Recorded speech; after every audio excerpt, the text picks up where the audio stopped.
You can make it okay, Brianna? Sure? Okay. Any of these that you're wondering about? Yes? Love to do number 8. I guess we got a before and an after. When the switch is open, I can completely ignore this section of the circuit as though it wasn't even there. Which means I have 2 resistors in series. What's the total resistance when the switch is open?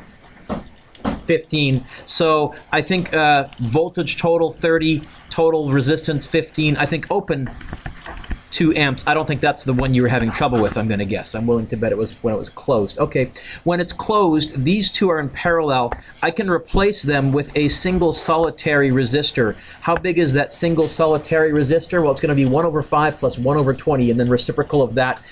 I've done this one so often, I think it's 4, isn't it? 1 over 5 plus 1 over 20.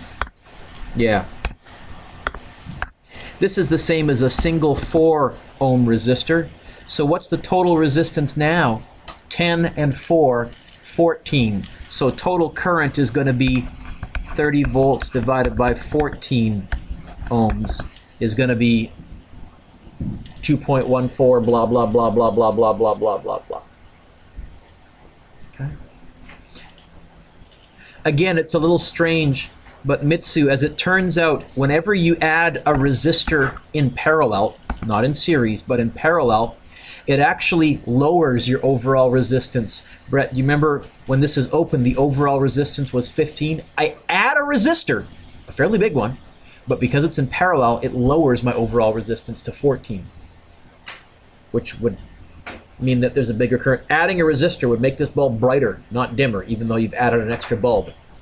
This one would get dimmer because now the current's getting split between here and here. Any others?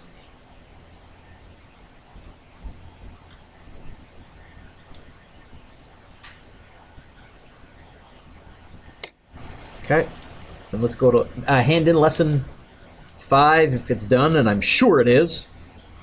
Let's move on to lesson 6. Lesson 6, voltage difference. And what we're going to ask ourselves is, hey, what happens if we got more than one battery? What happens if we got more than one battery? Some of it is pretty intuitive and obvious because the ski hill analogy still carries us a long ways. If we connect 2 1.5 cells in series, what do you think the net voltage would be between those as measured by the voltmeter? Take a guess. What would make sense? 3 volts. Explain your answer using principles of physics. Well, you can think of it as a chairlift. Really what you're saying is the charges get some energy boost and then they get a further energy boost. 3 volts. In fact, this is an easy way for us to run, for example, a CD player. I realize nobody has CD players anymore, but stuff that had moving parts, an easy way for us to get a bigger voltage from smaller batteries is to put them in series. And if you've ever put batteries in where the 2 were touching end to end, you were putting the batteries in series and you were turning a small battery into a bigger battery. Works just fine. In many portable appliances, CD players, flashlights are the classic ones. Flashlights almost always, you put the 2 batteries in the tube in series, yes? 2 or 4 batteries are used in series as in the diagram above. It's a way to turn smaller batteries into larger voltage. In series, the effect is to increase the total voltage applied to the device. The problem with doing this is now each cell has twice or 4 times as much current flowing through it as it would otherwise. It means you dramatically lower your lifespan of your batteries. They burn out faster because you're sending more skiers through, and the skiers are actually coming from the electrons in the chemical reaction of the battery. What would the effect of connecting cells in parallel be?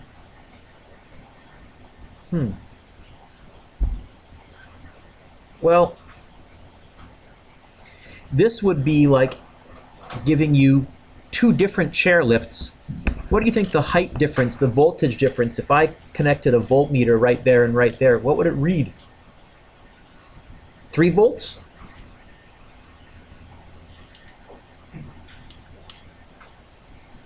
Volts? Brett, 1.5, and in fact what happens is some skiers' charges can go through this battery, down this resistor. Other skiers can go through that battery. And what you're actually doing is you're doubling the current.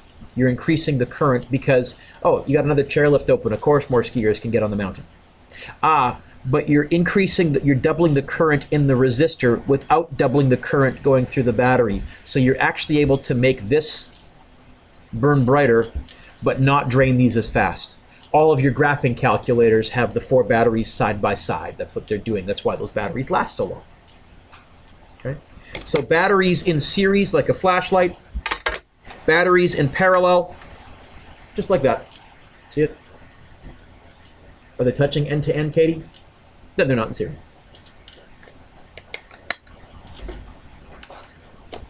So we're going to look at how this works. So we would say this.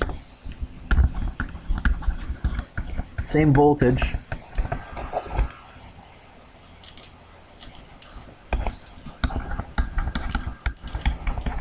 But supply larger I for R. Larger current for R.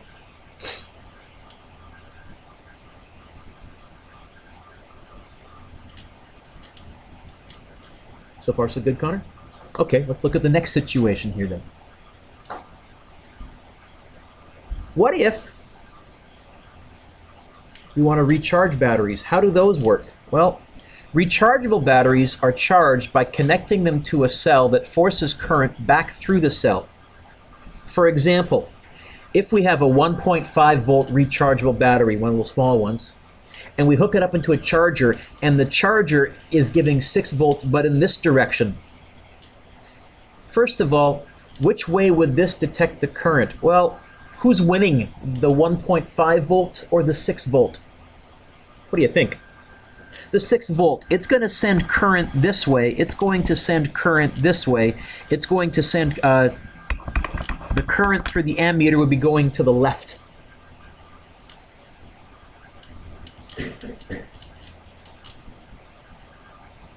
This is where my ski hill analogy breaks down. You can sort of think of it as, here's a chairlift taking skiers up the hill and another chairlift taking them down the hill, except chairlifts don't generally take skiers down the hill, or do they? This one does. How do I know? Because I figured out the direction the current the skiers were moving, and so since it's facing in the opposite direction, it must be taking them downhill. What do you think the net voltage between here and here would read if you've gone 6 volts up and 1.5 down against the current?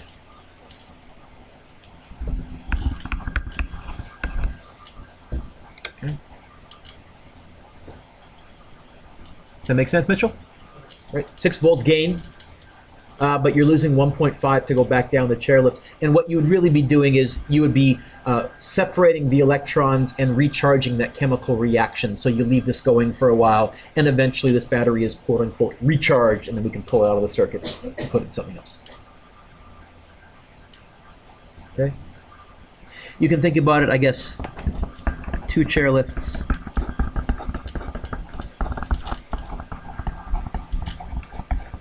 In sequence. In terms of our ski hill, cells in series, like example 1, are like a chairlift that gets you halfway up the mountain and another chairlift that gets you to the top of the mountain. Okay.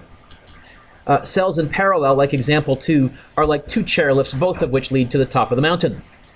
Opposite cells are like one up, yeah, turn the page. Opposite cells are like one up chairlift followed by one down chairlift. And by properly labeling the circuit, and now we're probably going to start to draw arrows in the current direction so that we can keep track of stuff, you can easily find the difference in voltage at various points in the circuit. Principles to keep in mind. Plus means higher, minus means lower. Current flows downhill from positive to negative. And positive to negative means downhill loss, negative to positive means uphill gain.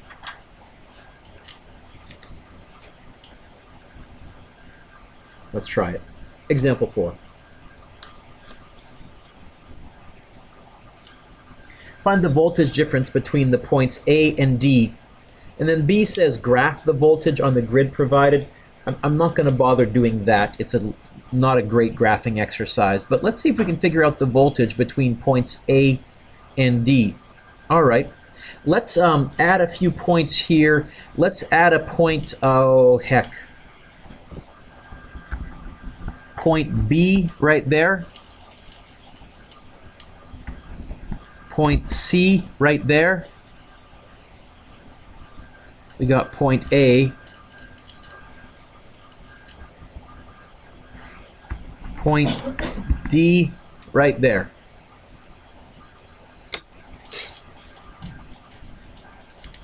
Oh, there is a point D, never mind. Right there, let's just put a big dot there so we can see it. Okay. Do we know the total current?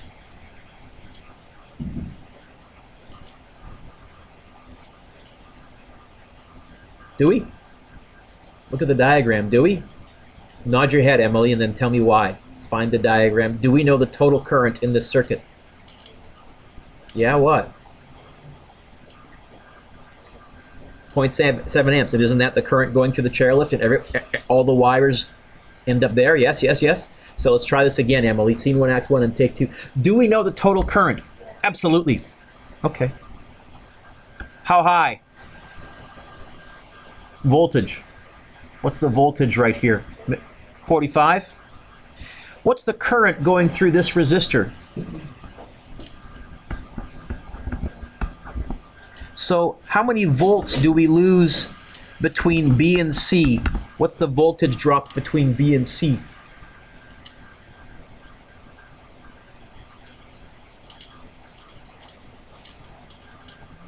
How can you figure out the voltage if you know the current and the resistance? Hopefully we're at the stage where we know this, yes? Oh, hey, how about up here, write that. Or if you really want to annoy me, you can pull a Brett Redeman and do this. I loathe that gimmick. Learn to solve an equation, don't use a gimmick. Anyways, he writes that on the top of half of his papers. I just feel like spitting on it just about. Brett, what's the voltage, Mr. Redeman? Right, what's the voltage drop right here? Can you go 1 times 0.7 I times R in your head, please? You lose 0.7 volts. I didn't write lose. I'm mentally thinking, though, it's a negative voltage. I'm losing it. So how high are we right here? If we were to connect a voltmeter between D and C, it would not read 45. If I was to connect a voltmeter between here and here, you know what it would read? 44.3. How many volts do I lose going through here? Well, what's the current going through here? 0.7 amps. So how many volts do I lose between C and A?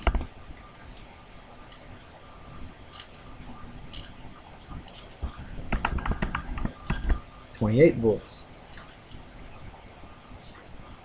Oh, Arvinder, what's the current in this mystery resistor R? It's got to be 0.7 amps. What does the voltage loss in that mystery resistor R have to be for this circuit to function? How high must this hill be?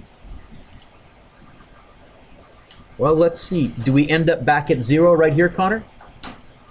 Yeah? So it's going to be 45, take away 0.7, take away 28. That's the only other hill left. How high does that hill have to be? 45 take away 28 is 25, take away 8 is 17, take away 16.3? Yeah? Oh. How big must this resistor be then? Brett, if you need to use the triangle, go ahead, but so you can cover up the R, and you can see that R equals V over I. It's the resistor of this. And if you haven't got your calculators out yet, get them out. Not daring to mention any names or anything. You didn't bring yours today after my last lecture. Really? Sorry, what? 23.3? Okay. You guys are seeming a little sluggish. This is a no parallel resistor, very simple, straightforward circuit, I hope. Is it 23.3? Is that right? Yeah, okay. Oh, example 5 said in the previous example, what is the resistor R? We already found it. Let's try something a little nastier like this. Example 6, which you may need to turn the page to get to. I don't know. It says, find the voltage difference between points X and Y. Then find the unknown currents and the voltages using Kirchhoff's laws. Note, the complete analysis of this is beyond the level of Physics 12, but the voltage and currents we can handle. Okay.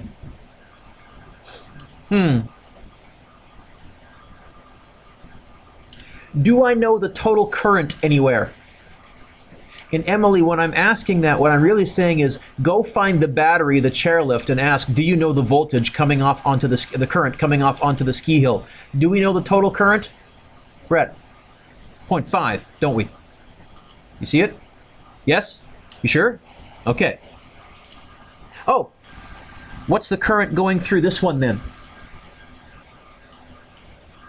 It's meant to be really obvious. There shouldn't be any hesitation. What's the current going through the 3 ohm resistor then? Matt, it's got to be 0.5 amps. How many volts do we lose in this resistor then? Sorry? 1.5 volts?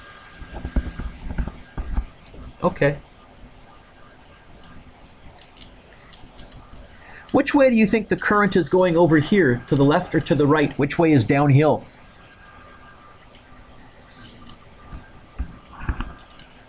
Yep. Let's ski this ski run. Ready? If we go this way, don't write that down, I've cluttered up the diagram. How high is this chairlift here? How many volts is the battery? 4. What do I lose going through this little resistor, this little hill just before the ski lift? What must I lose over here then? Sorry? It's got to be 2.5. Do I know the resistance? No. Do I know the current? No. So that's all I can find right now, but I filled in some stuff. Let's see.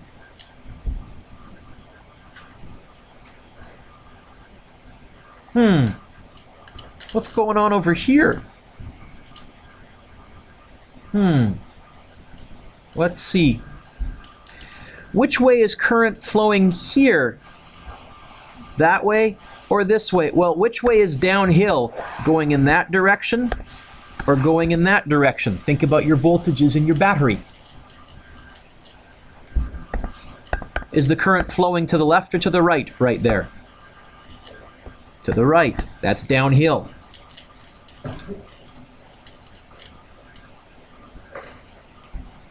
Let's follow this ski run right here.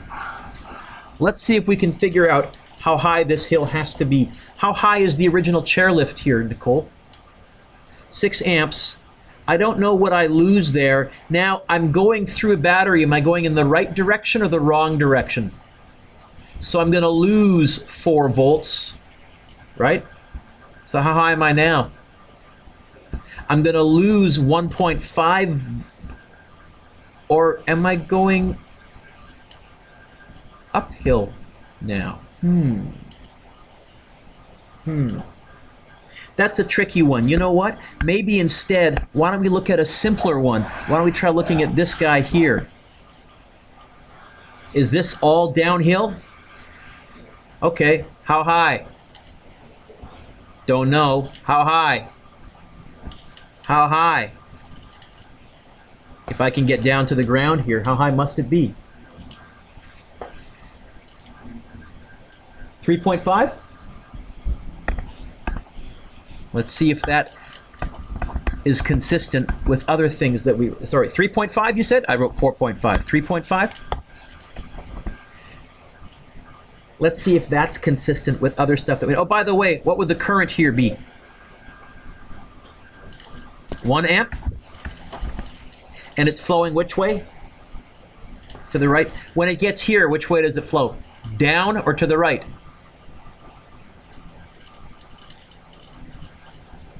to the right. Oh, and which way is this current going? Up and to the... Oh, can you tell me the total current flowing through here now? Follow this junction, follow that junction. How many amps end up over here? Can you find that resistor, please?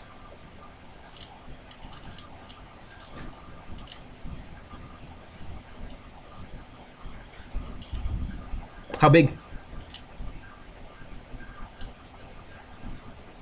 1.67?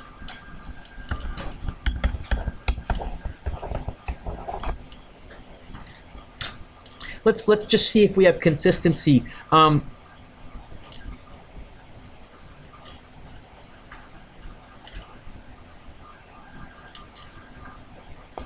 Let's walk that tricky circle, this one here. Let's see if it works. How high? Lose 3.5 because we're going downhill. How high? 2.5? Lose 4 because we're going downhill. How high? 2.5. Take away 4 is what? Negative 1.5. Gain 1.5 because we're going up a resistor, not down a resistor. Does that take us back to 0 and get us back to the bottom of this chairlift? Yeah, it works. Because we're going through this resistor in the wrong direction when we follow this particular path. But the math works. It's consistent. This is a much more advanced circuit than you'll be asked to handle. This is right on the cusp of what we can handle in Physics 12. Maybe even technically a bit beyond it. But we were able to find the resistor okay. Oh, they also wanted the voltage difference between points X and Y. Lose 1 point, because now I'm going in the direction, I'm going downhill with the current. Lose 1.5, gain 4. The voltage difference between X and Y, the voltage difference between X and Y has to be 2.5 volts. Oh, does that work for that path? Do you gain 2.5 and lose 2.5? Yes, you do. Woohoo! So I'm pretty sure we're right. We found the unknown currents, we found the unknown resistance, and we could find we found the unknown voltages as well. And if you found that one tricky, that's an A++ question. In fact, that's going to be tougher than I'll feel comfortable asking you. Short-ish lesson. What's your homework? Well, I think you can certainly try number 1. 2, I'm sorry, number 2. Ha! Number 2. Number 4.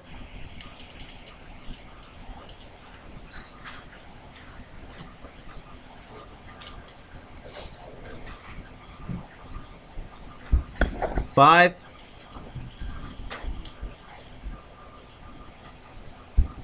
6.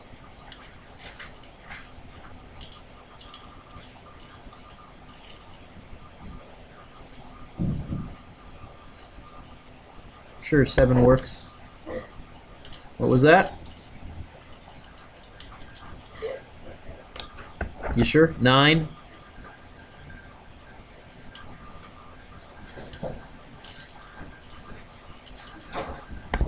10. By the way, with number 10, I notice all over the place, chunks of current. For example, I'm pretty sure the total current in number 10 is, well, if that's 2 amps and that's 4 amps and they join together, I think the total current is 6 amps. And now that you have that, a lot of these start to fall apart. Yeah, 11 as well.